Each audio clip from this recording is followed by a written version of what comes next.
Welcome back to the weekly Bitcoin.com news show. Today is July 17th. My name is Corbin Fraser. We're going to cover off all of the latest and greatest in Bitcoin and Bitcoin Cash news across the entire ecosystem. Today we've got a lot of cool headlines, including thousands have been hacked in a massive Twitter breach. NASCAR driver Bubba Wallace will have a Bitcoin logo on his car. $18 billion in fees processing COVID stimulus loans are going to the banks. PayPal, you may know them from payments and things like that, are developing cryptocurrency capabilities. And apparently 60% of Bitcoin hodlers will die with their BTC if the price stays below 10K. Let's get to the top story, which is the Twitter hack fiasco. Jack Dorsey, you may know him from the CEO of Twitter. He's also the CEO of Square and has been doing a lot of stuff in the Bitcoin space lately. Jack Dorsey came out and tweeted recently that it's been a tough day for us at Twitter, which has been obviously a massive understatement, as a major attack led to thousands of accounts being hacked on Wednesday, leading to many prominent users tweeting a Bitcoin scam giveaway. So Apple, Joe Biden, Elon Musk, Bill Gates, Jeff Bezos, Uber, and others all apparently tweeted, this actually wasn't them tweeting, obviously, this was their hacked accounts tweeting, "I have decided to give back to my community. All Bitcoin sent to my address below will be sent back doubled. I am only doing a maximum of $50 million. Most of these tweets were quickly deleted by the account owners, but not in time to stop people from sending BTC to the addresses. So it's being reported that the scammers raked in at least $115,000 worth of Bitcoin, which, I'm going to be honest, pretty low all things considered. I was having some conversations with some folks on Telegram, and we were kind of laughing, to be honest, at, this was just a poorly thought out hack by the hacker. He could have done a lot more damage with those accounts. Hypothetically, one could open up a short on a major stock with access to someone like Elon Musk's Twitter account and simply say something outrageous and crazy like, I'm about to sell Tesla, or I'm about to do something crazy with the company, and just, So obviously this guy doesn't come from finance. He's probably just a, hacker that kind of snuck his way in. I think they're still trying to figure out exactly how he got access to this. But the interesting thing that I think a lot of privacy people are kind of concerned about is the fact that there's a dashboard with God mode on for Twitter, and according to the screenshots, it really does seem to imply that Twitter does have a special account status for people who tweet about topics that they deem unfit. A bit of a blacklisted kind of shadow ban thing, which they claim they did not do. You may remember Jack Dorsey was recently on Joe Rogan claiming that they do their best. They don't do that kind of stuff. They never ban conservative voices and things like that. But pretty clear based on the screenshots, they have those capabilities, which does imply that they likely have used them in the past. That is, of course, my personal opinion, and I do, recommend that everyone else just follow this story. I'm sure we'll be updating everyone more about this in the Bitcoin.com news over at news.bitcoin.com, where you can get all of the latest Bitcoin news drama going on in the space, including things like scams. Of course, I should recommend, before I go to the next story, don't send your Bitcoin to anyone asking for your money and promising that they'll double it. They won't. They're just going to take it. Remember, Bitcoin is permissionless, so they do not have, there's no refund button on Bitcoin. You send an address, or you send money to an address, it's gone. It's gone from your wallet. There's no take backs. Unless, of course, your BTC and you do replace by fee, and then in which case you maybe can, but you can't do that on most cryptocurrencies because, that's a pretty dumb feature. So, NASCAR driver Bubba Wallace will be sporting a Bitcoin logo on his car. Wallace is considered one of the most successful African-American racers in the world of NASCAR. And to be completely honest, I don't actually follow NASCAR, so I didn't really know who this was until just like a few weeks ago. And he's made quite a bit of news recently. Of course, you may or may not have heard about some controversy regarding a potential racist act committed against him. It kind of blew up the internet for a few days, and I'm just involved a noose that apparently, according to the FBI, wasn't a noose, and it's like a workout thing or something else. I don't know the whole story. Gonna stay out of that and just keep myself from commenting on it to prevent the rage from the mob. So the sponsorship, though, was revealed in a tweet displaying the Bitcoin symbol and the Cash App logo by Jack Dorsey. This tweet was shared approximately 6 hours prior to the Twitter support commenting on the hack of their platform. Needless to say, cryptocurrency community is always happy to see representation on fast vehicles. In 2014, Bitcoiners helped sponsor rookie NASCAR driver Alex Bowman, and the Doge community got together to sponsor driver Josh Wise at Talladega. Pretty cool stuff. Let us know what you think about Bitcoin logos going on NASCARs. Is that a cool thing? Is that going to help adoption and spread awareness, or is this just a cool way for Jack Dorsey to promote his fancy Cash App, which I will argue is of less superior quality than the Bitcoin.com wallet? Go down with the Bitcoin.com wallet, give it a try. You can buy Bitcoin, Bitcoin Cash. You can swap coins. It's a great app. We don't have a logo on a NASCAR yet, but maybe stay tuned. We'll see what happens. $18 billion in bank fees to process COVID stimulus loans. So the banks will acquire $18 billion in fees from simply processing Paycheck Protection Program loans in the United States. Let's stop and think about that for a second. $18 billion is just what they're making. So let's keep that in mind. That's pretty, it's an incredible amount.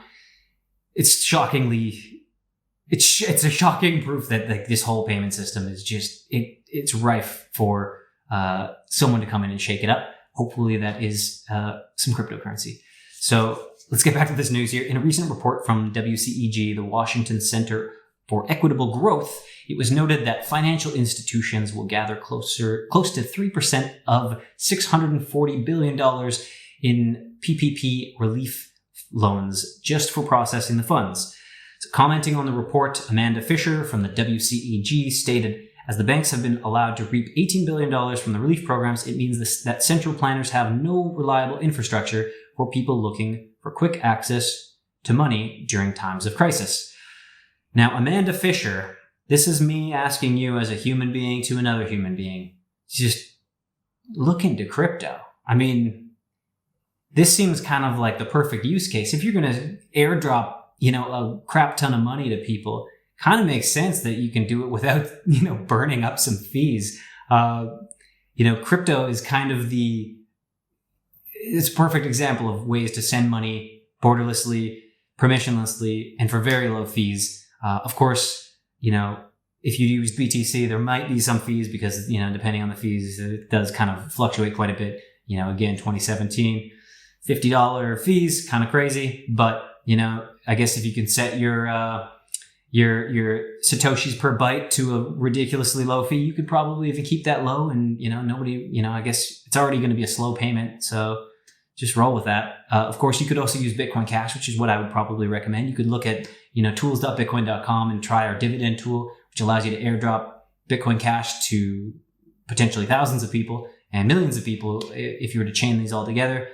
There's some interesting things you could do with crypto, Amanda. So just give that a thought next time we're having a COVID-19 related crisis in, where governments are just printing money and giving it all away and saddling future generations with more debt. So next time, Amanda. Okay. PayPal developing cryptocurrency capabilities.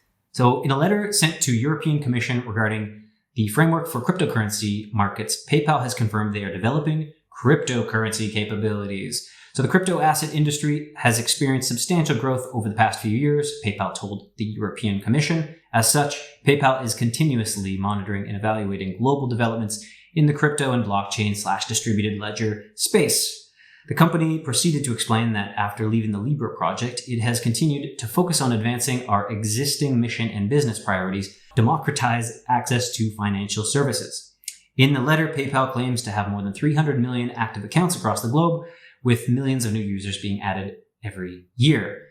Now, interestingly enough, just kind of personal take on this, Elon Musk once had a quote where he was talking about that Bitcoin was the thing that they were trying to invent in the early days of PayPal.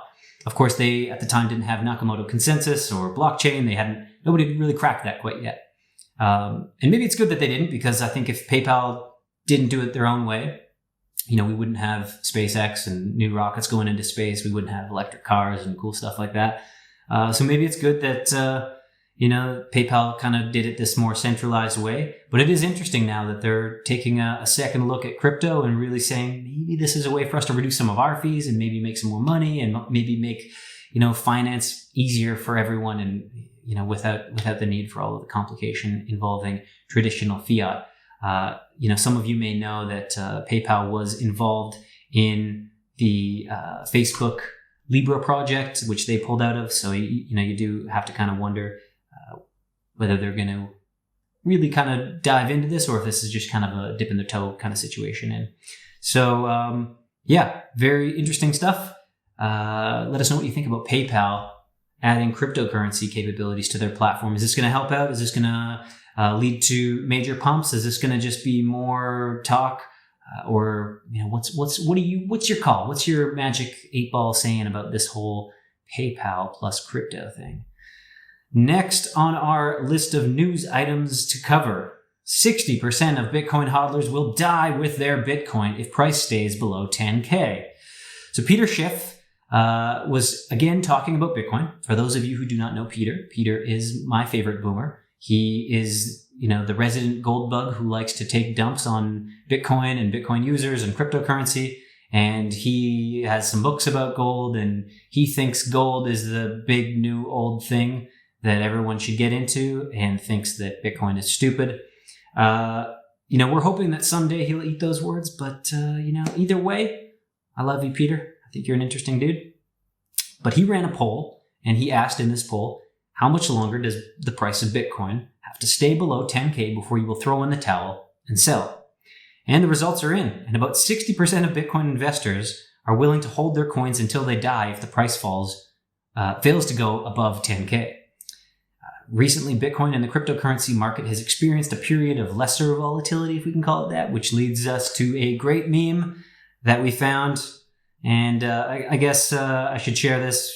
You'll see it on the screen here for you on YouTube. For those of you who are just listening to the audio, it's a meme from the movie Captain Phillips after the American cargo ship is hijacked by a Somali pirate gang. And of course, the meme shows the Somali pirate with two fingers pointing at his eyes saying, "Look at me. I'm the stablecoin now." And lastly, some people tweeted us and left some comments along with some questions. We've got Eric Reed 91 tweeted, "The updated Explorer on Bitcoin.com is fantastic." Completely agree with you, Eric. It is fantastic. And you can visit it by going to explorer.bitcoin.com or just use the bitcoin.com wallet, open up your latest transactions, tap into one, and you can go view the blockchain Explorer where you can do fun things like look at inputs and outputs and op return data and other nerd things that are blockchainy and that make us all dance with joy. Yes. Okay. Next up, we've got a question from someone named Modern Speculator. This was a question asked on YouTube on the previous video. Can Tether freeze the BCH tether just like they recently did on ETH, freezing 39 addresses at law enforcement's request? Would love to see you guys comment back to me about this or to cover it in another video. We had one reply from another person named Dee who said, "Of course you can. If you mint the coins, you control them and you decide when you can destroy them or not. At least SLP worked like that when I tried." I'm just going to tell you straight up there, Modern Speculator, don't listen to Dee because Dee, I think, was drunk when he or she wrote this reply. So for those of you who don't know, Tether is now on Bitcoin Cash.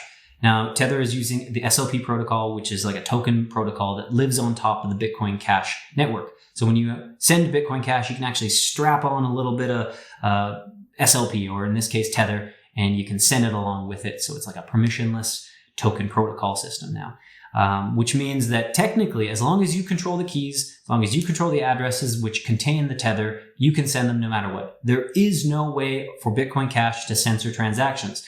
It's just not in the protocol. There's no way for us to say, hey, that address over there or that person over there, they're not allowed to send anything. Stop that.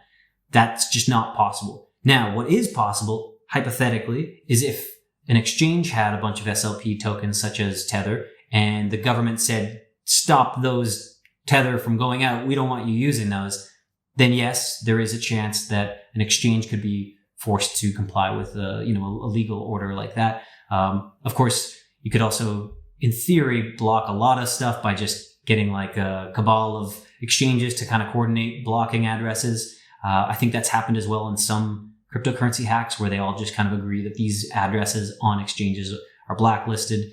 But technically, from a payment protocol, payment network point of view, as long as you control the keys, you control the tether, meaning you're probably good. Kind of an interesting thing. And actually, just to clarify one thing from DD's point, who said, if you mint the coins, you control them all. That's not true. If you mint the coins and you send them to other people that control the keys, they now control those tokens. You do not. You do not have the ability to burn tokens that other people possess.